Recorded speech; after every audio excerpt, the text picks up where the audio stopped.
하나님 말씀 구약성경 다니엘서 3장 24절에서 17절, 신약성경 4대 영전 12장 12절에서 17절 말씀 봉독합니다.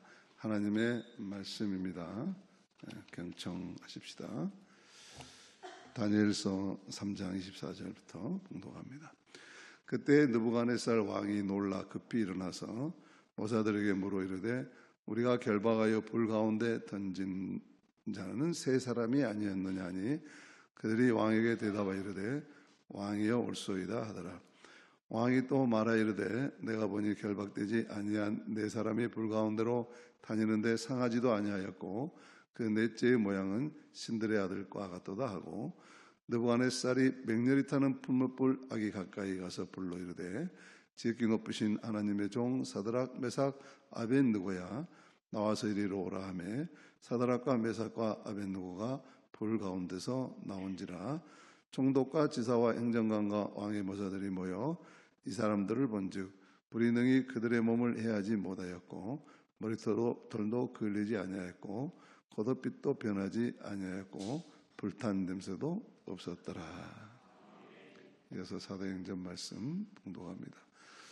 깨닫고 마가라는 요한의 어머니 마리아의 집에 가니 여러 사람이 거기에 모여 기도하고 있더라.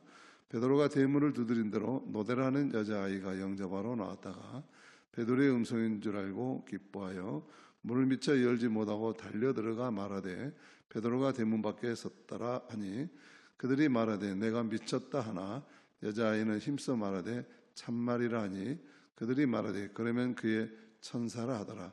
베드로가 문 두드기를 그치지 아니하니 그들이 문을 열어 베드로를 보고 놀라는지라.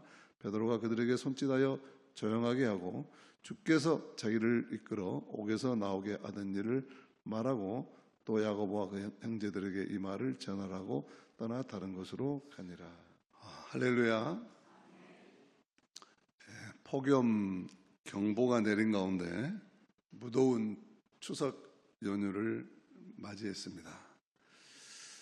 더도 덜도 말고 한가위만 같아라 그랬는데 금년에는 이 말이 잘 맞지 않는 것 같습니다. 금년 추석 같은 폭염 경보가 계속된다면 끔찍할 것입니다. 날씨뿐만이 아닙니다. 의료 붕괴로 아파서는 안 되는 추석이라는 말도 있고 국정 난맥과 경제 불황으로 더도 덜도 말고 윤석열만 내려와라 하는 소리도 들립니다. 이래저래 힘겨운 세상을 살아가야 하는 국민들은 더도 덜도 말고 금년 추석만 갖지 말아라 하는 심정일 것 같습니다. 그래도 명절을 앞둔 오늘 같은 날이면 사람들은 괜히 어디론가 가고 싶고 누군가를 찾아보고 만나야 한다는 그런 설레임도 있는 것 같습니다.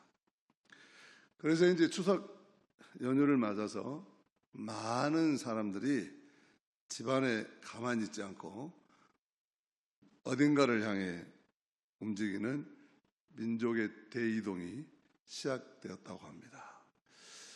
저는 다음 주 총회 준비 때문에 집구석에서 꼼짝 않고 있어야 됩니다만 저도 제가 원해서 그렇게 된 것이 아니고 사정이 그래서 집에 머물게 됐습니다만은 한국교통연구원과 한국도로공사 조사에 의하면 금년에는 약 3,695만 명, 5만 명 부족한 4천만 명의 기성객이 움직일 것이라고 예상하고 있습니다. 이것은 하루 평균 약 616만 명에 해당한다고 합니다. 특히 고속도로를 이용하는 차량은 일평균 591만 대, 거의 600만 대 육박한다고 예측하고 있습니다. 참 많은 사람들이 움직이는 것이죠. 여러분들도 이 예배 마치고 어디론가 가시려고 오늘 설교 빨리 끝났으면 좋겠다 생각하시죠? 안 그렇습니까? 우리 성강교회는 믿음이 좋으셔. 그래서 여러분, 구역 나눔방은 오늘 안 모입니다. 그래서 점심도 없습니다. 성가대는 연습을 합니다. 이런 것을 보면 인간은 본래의 고향을 향해 가는 길 위에 있는 존재다. 본향을 향해 가는 도상에 있는 존재다. 라는 철학자 하이데거의 말이 맞는 것 같습니다. 다른 말로 기소 본능이라고 하지요. 그 사람들은 고향 그러면 괜히 마음이 뭉클해지는 곳입니다. 거기는 어머니의 온화한 품이 있고 언제나 받아주는 아버지의 넉넉한 가슴이 있는 것이죠. 거기 가면 세상에서 좀 힘들게 살아왔어도 우리 새끼가 최고다. 내 딸이 최고다. 내 아들이 최고다. 내 며느리가 최고다. 내 사이가 최고다. 그런 이야기 들을 수 있는 곳입니다. 위로가 있고 인정이 있는 것이죠. 요즘 명절에 며느리 보고 아야 더 있다 가라. 그것은 욕이라죠.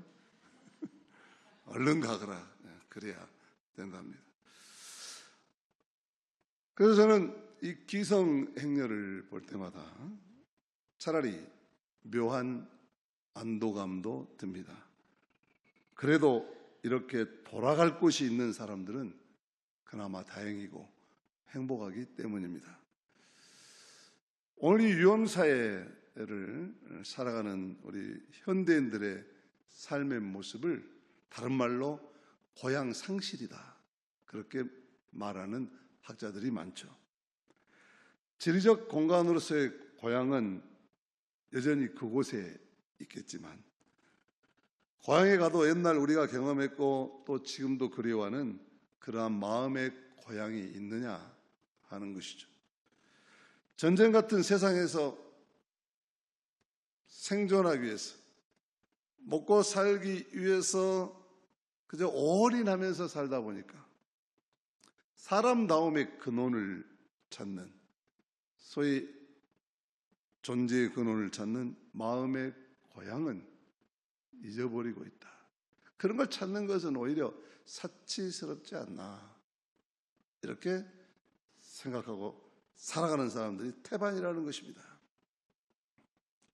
제가 아는 선배 한 분은 고향이 함경도입니다. 그래서 이분은 명절만 되면 고향에 갈 수가 없어서 허전한 마음 달래려고 여행을 떠난다고 합니다. 그러나 고향을 그리워하는 마음은 없어지지 않더라. 그렇게 말합니다. 이런 것을 보더라도 사람의 진정한 고향은 태어난 지리적 장소가 아니라 가족이 있고 거기에 사랑과 안식과 인정이 있는 곳이라야 진정한 마음의 고향이라고 할 수 있는 것이죠. 마음의 고향을 잃지 않으려면 가끔 자신의 삶을 찬찬히 들여다봐야 합니다. 옛사람들은 그런 장치들을 마련해 놓고 살았는데 그 중에 하나가 이 명절을 지키는 것입니다. 유대인들은 유월절, 오순절, 초막절 3대의 절기를 지켰죠. 다 농사와 관련된 축제이지만 그러나 이들은 이런 명절에 자기들의 역사적인 경험과 삶의 현실을 녹여냈습니다.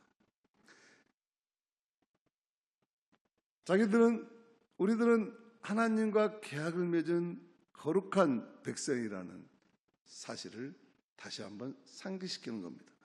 그래서 유대인들은 이런 삶의 축제들을 통해서 명절을 통해서 자신들의 마음의 고향을 돌아보고 내 인생의 뿌리가 어디서부터 왔었나 살펴보고 자신들의 삶의 정체성을 확인하고 또 다른 미래를 꿈꾸었던 것입니다.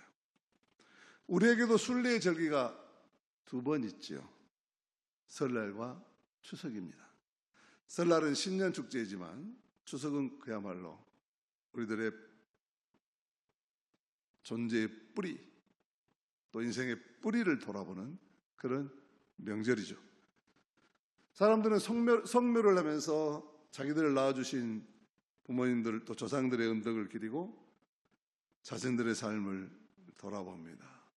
저를 이렇게 낳아주셨는데 제가 또 이렇게밖에 살지 못했습니다.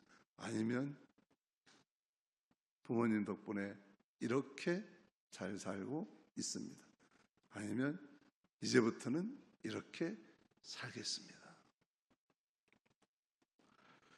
자신의 삶을 돌아보고 자신의 삶이 그저 하늘에서 뚝 떨어진 것이 아니라 오랜 창조 역사, 구속 역사의 과정에서 부모를 통해서 받은 은총의 선물이고, 그래서 그 생명을 주신 하늘에 감사하고 흩어져 살던 혈연 가족들이 모두 모여서 우리들은 하나임을, 같은 뿌리 나왔음을, 그래서 더 사랑하고 살아야 됨을 확인하는 그런 시간들이었던 것입니다. 그런 의미에서 추석은 우리가 좀 더 성숙한 존재로 거듭날 수 있는 기회이기도 합니다. 칼럼에도 썼습니다마는 추석은 가을 저녁이라는 뜻입니다. 여전히 보름달은 휘영청 떠오를 것입니다.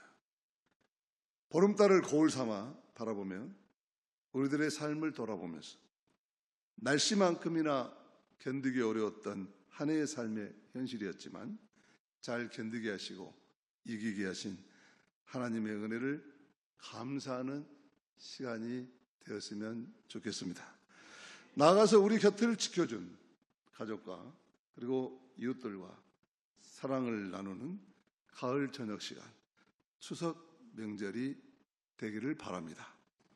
이런 좋은 명절에 탕자처럼 먼 길을 방황하다가 지친 사람들이 마음의 고향을 찾아와서 참된 쉼을 갖게 되는 그런 명절이 되시기를 축복합니다. 자칫 잘못하면 모처럼 만에 만나가지고 결혼은 언제 할 거냐, 언제까지 놀 거냐, 또 서로 입장이 달라서 정치적인 이슈로 갈등을 빚는 그런 일들은 없어야 할 것입니다. 오늘 말씀은 마음의 고향을 찾는 베드로의 이야기를 우리가 깨닫게 됩니다. 이런 관점에서 다시 한번 읽어보니까 오늘 말씀은 베드로가 마음의 고향을 찾아가는 이야기구나 하는 깨달음을 주더라, 그런 이야기입니다. 원래 베드로의 마음의 고향은 어디였습니까? 태어난 곳은 갈릴리 어촌이었지만 그의 마음의 고향은 하나님 나라였죠. 예수님께서 베드로에게 찾아주신 마음의 고향이었습니다. 사정은 그렇죠. 하루는 예수님께서 갈릴리 호수를 걸어가시다가 고기를 잡고 있는 어부 베드로를 만납니다. 그런데 이 어부의 영혼을 꿰뚫어 보신 예수님께서는 저희에게 마음의 고향이 없구나, 마음 둘 것이 없구나, 진정한 자신의 삶의 보람과 가치와 목적이 없구나 하는 것을 금방 알아보십니다. 인간은 삶에 의미가 있어야 보람 있게 삽니다. 그런데 베드로는 그저 고기 잡아먹고 사는 일에만 가치를 두고 사는 동물적인, 1차원적인 삶을 살고 있던 어부였던 것이죠. 그래서 예수님은 이런 베드로의 영혼의 상태를 진단하시면서 한 인간이 이 땅에 살아가면서 그렇게만 살아서는 안 된다 하는 것이죠. 그래서 이렇게 말합니다. 나를 따라올래? 내가 너로 사람 낚는 어부 되게 해줄게. 내가 사는 곳을 보니까 진정한 네가 목숨을 걸고 해야 될 진정한 삶의 가치가 없구나, 목적이 없구나.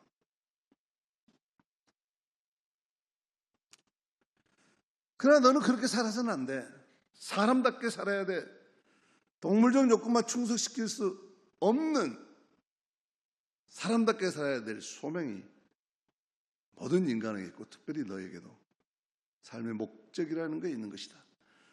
너는 고기 잡아 먹는 그걸로 만족하는 어부가 아니라 이제는 사람의 영혼을 구해야 되는, 너도 살고 남도 살리고 세상도 살려내는 위대한 꿈이 있고 무한한 가능성을 가진 존재다. 나를 따라와라. 내가 너에게 잃어버린 마음의 고향 하나님 나라를 찾아주겠다 하신 것이죠. 그렇습니다. 우리 인간은 짐승이나 가축과 다릅니다. 이 동물은 먹고 살면 그만입니다. 그러나 사람은 거기에 만족해서는 안 됩니다. 사람 낳는 어부가 돼야 됩니다. 삶의 의미도 있어야 되고 삶의 목적도 반듯해야 되고 삶의 보람도 있어야 사는 것입니다. 존재하는 것 자체가 아니라 우리는 살림을 살아야 되는 생명을 가진 사람들입니다. 마음 둘 곳이 있어야 합니다. 예수님은 그것을 사람 낚는 어부라 그러신 것이죠. 저는 오늘 이것을 마음의 고향이라 했습니다.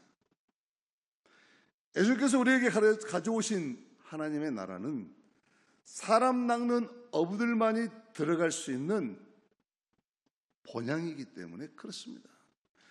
이 마음의 고향을 찾아야 우리는 비로소 삶의 만족과 삶의 보람 그리고 삶의 기쁨을 누리며 살아가는 하나님 나라에 가치 있는 백성들이 되는 것입니다. 예를 들면 쉽게 이야기하면 이런 것이죠.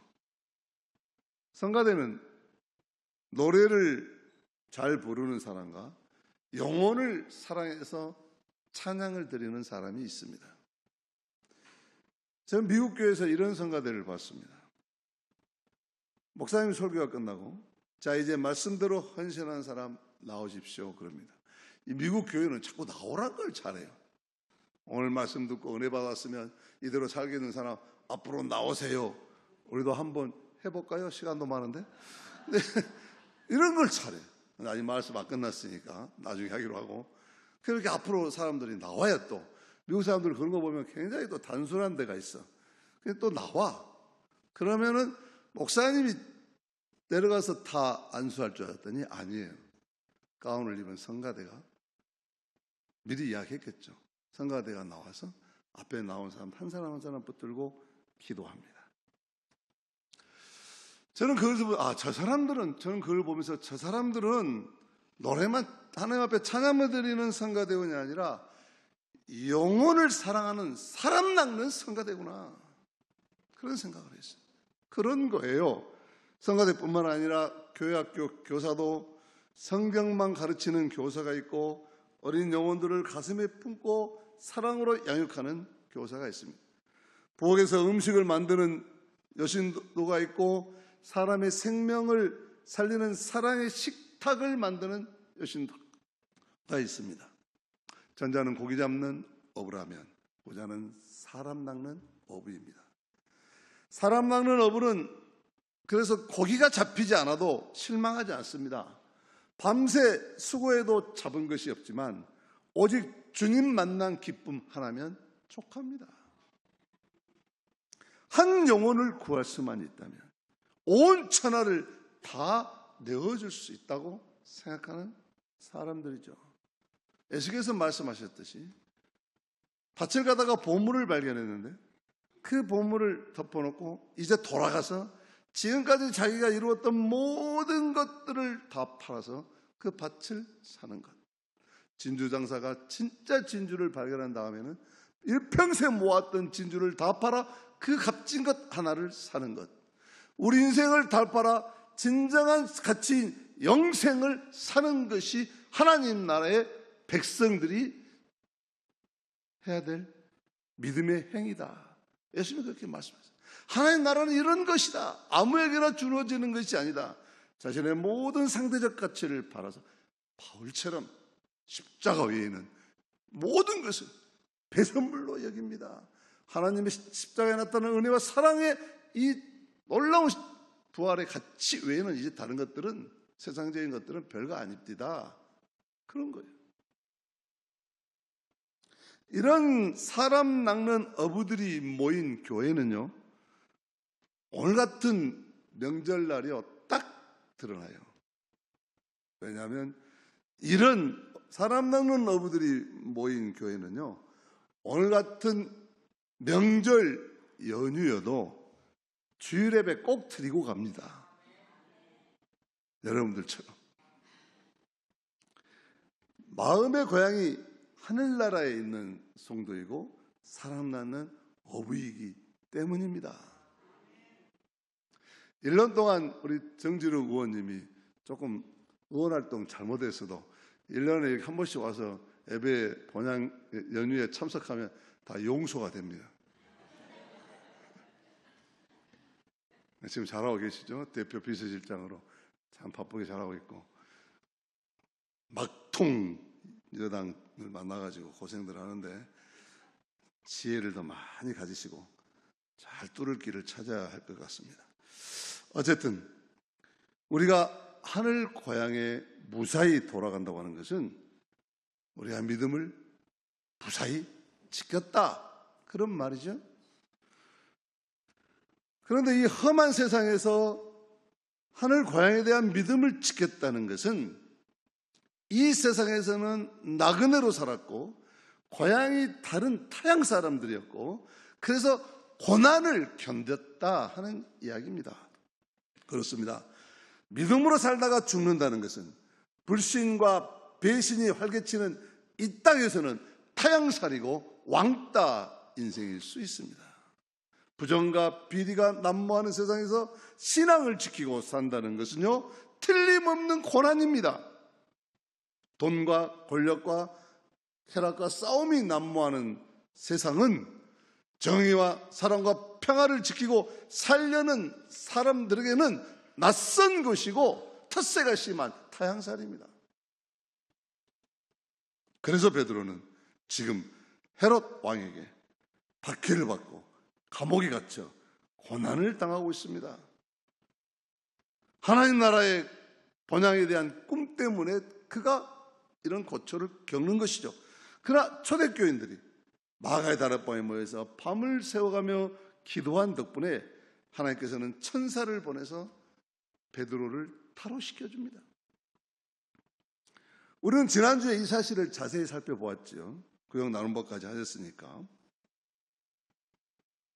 그런데도 오늘 다시 제가 이 본문을 읽는 것은 15절 말씀 때문입니다. 같이 읽겠습니다. 그들이 말하되 내가 미쳤다 하나 여자아이는 힘써 말하되 참말이라니 그들이 말하되 그러면 그의 천사라 하더라. 코미디 같은 일이 벌어지고 있습니다. 베드로가 감옥에 갇혔을 때 교회에는 초대교회 성도들은 그를 위해서 밤을 새워가며 간절히 기도했습니다.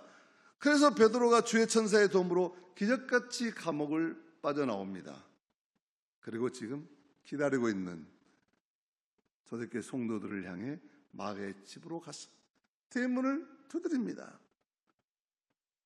노대라고 하는 계집종이 이 베드로의 음성을 알아듣고 너무 기뻐서 대문 열어주는 것도 잊어버리고 다시 돌아 들어가서 베드로 사도가 왔어요, 베드로 사도가 왔어요 하고 전하죠. 그런데 거기 모여있던 사람들이 어떻게 합니까? 네가 미쳤구나, 너 지금 무슨 소리냐, 너 미쳤냐? 밤이 새도록 열심히 기도해놓고 자기들이 그렇게 해달라고 해놓고 막상 베드로가 석방에서 왔는데 그 소식을 전하는데 미쳤냐?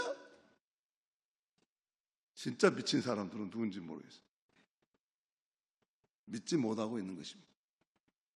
그러자 베드로는 계속해서 문을 두드리고 마침내 문을 열고 사람들이 나와서 베드로를 보고 나서야 놀랐다. 그러자 베드로는 주께서 이렇게 하셨다, 하나님이 하셨다. 저들은 못 믿고 있는데 베드로가 확실하게 하나님이 하셨다, 너희들의 기도에 응답해 주었다 말하고 떠났다. 그런 이야기를 오늘 성경은 전하고 있습니다. 그냥 지나가려고 했는데 너무 중요한 부분이라 오늘 다시 본문으로 여러분들에게 말씀을 드리는 것입니다. 뭐냐? 우리가 기도해놓고도, 자신들이 하나님 앞에 기도해놓고도, 응답 받고서도 믿지 못하고 있는 초대교인들의 불신앙, 또 다른 불신앙이 있더라, 그런 이야기죠. 우리는 어떻습니까? 우리도 기도해놓고 막상 이루어지고 나면 하나님께서 응답해 주셨다 하고 믿고 고백하지 않고, 아이고 운이 좋아서 그랬어요. 더 나가서 내가 똑똑해가지고, 내가 연구 많이 해가지고, 내가 노력해서 됐어요 하고 엉뚱한 이야기를 할 때가 있지 않냐 하는 이야기. 눈 감고 기도할 때는 부름받아 나서님은 어디든지 가오리라. 그리고 눈 뜨면 손해보고 힘든 데는 절대로 안 가려고 합니다. 집사님 먼저 가시오. 현실을 보는 거죠. 눈 감으면 이름도 없이 빛도 없이 섬기면서 살겠습니다. 눈 뜨면 이름 내고 인정받고 싶어 안전합니다. 눈 감으면 주의 말씀대로 이루어질 줄로 믿습니다. 눈 뜨면 그렇게 되겠어? 의심합니다. 현실을 바라보는 것이죠. 이제 우리 교회는 다음 주면 한국교회 심장으로 들림받고 쓰임받게 됩니다. 여러분들의 기도로 제가 교단 총회장이 되고 여러분들은 교단의 심장이 되는 것입니다. 내가 하려고 한 것이 아니라 여러분들이 기도해서 그렇게 됐잖아요. 아멘 안 하셔? 웃자고 하는 이야기인데 웃지도 않아요. 네? 여러분들이 기도해서 그렇게 된 거 아니요? 심장이 되게 해달라고. 근데 이렇게 기도 응답 받는 거 하나님께서 그렇게 하신 거 아닙니까? 우리가 잘나서 그랬습니까? 하나님께서 그렇게 하신 것입니다. 저는 한신대 이사장 한 다음에 다시는 뭐 안 하려고 했습니다. 그런데 하나님께서 또 한 번 호랑이 등에 탔더니 끝까지 타오라고 그래서 지금 내리지도 못하고 이러고 있는 거 아닙니까? 근데다가 여러분들이 심장이 되겠다 하니 심장이 돼서 펄펄 뛰는 열정으로 하자 하니 해야 되지 않겠어요? 하나님은 응답이에요? 그래 놓고 내가 다음 주에 총회장이 돼서 오면은 놀래버려. 베드로를 보고 놀라는지라. 다시 말해서 우리가 과연 한국교회 심장이 될 수 있겠어요? 너무 뻥이 심한 거 아니에요? 이렇게 의심하면 된다 안 된다? 안 된다. 오늘 성경이 그렇게 말하고 있다 그 말이죠. 이와 같이 이야기 드리려고 하는 것이 아니고 지금 드리는 말씀. 이와 같이 우리는 이미 마음의 고향을 하나님의 나라에 둔 고향이 다른 사람들입니다. 그런데도 여전히 이 땅에 고향을 둔 사람들처럼 살아가면 되겠냐 하는 것입니다. 이미 기도의 응답을 받아서 거룩한 백성이 되어놓고 그리고 이제 와서 거룩한 백성으로 살려고 하면 놀라면 되겠냐 하는 것이죠. 그렇습니다. 우리들은 이 세상이 전부인 줄 알고 사는 사람들과는 고향이 전혀 다른 사람들입니다. 이 세상성이라고 말하는 돈과 권력과 명예와 자기 영광만을 추구하는 사람들과는 고향이 다른 사람들입니다. 우리는 하늘나라 고향을 향해 나선 신령한 귀성객들인 줄로 믿습니다. 우리들의 고향은 사랑과 정의가 넘쳐나고 기쁨과 평화가 넘실거리는 그런 사람답게 사는, 사람 사는 재미가 넘치는 생명이 풍성한 그런 곳이 서로 인정해주고 서로 안아주고 서로 남을 나보다 낫게 여기고 하나님 나라의 질서가 이루어지도록 치유와 회복과 생의 기쁨이 넘치는 그런 곳이 우리들의 고향 아닙니까? 우리들은 이러한 영원한 하늘 고향을 사모하는 사람들입니다. 이제는 더 나은 본향을 사모하니.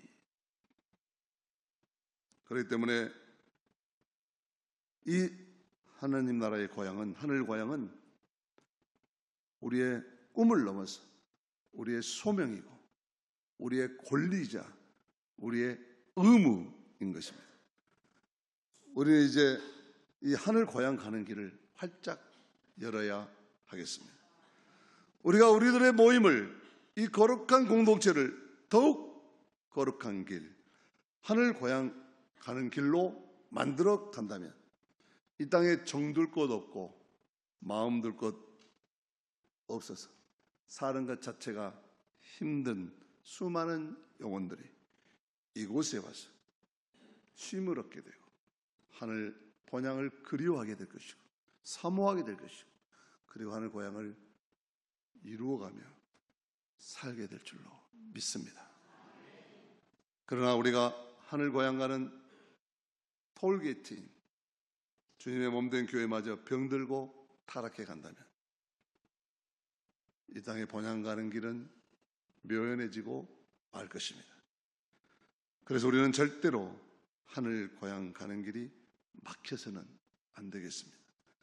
이렇게 우리의 믿음이 각별할 때 하늘 고향 가는 길이 바로 우리 교회에서, 여러분들의 삶의 자리에서 시작될 줄로 믿습니다. 바로 저와 여러분들이 하늘 고향 가는 톨게이트가 다 되시기를 주님의 이름으로 축복합니다.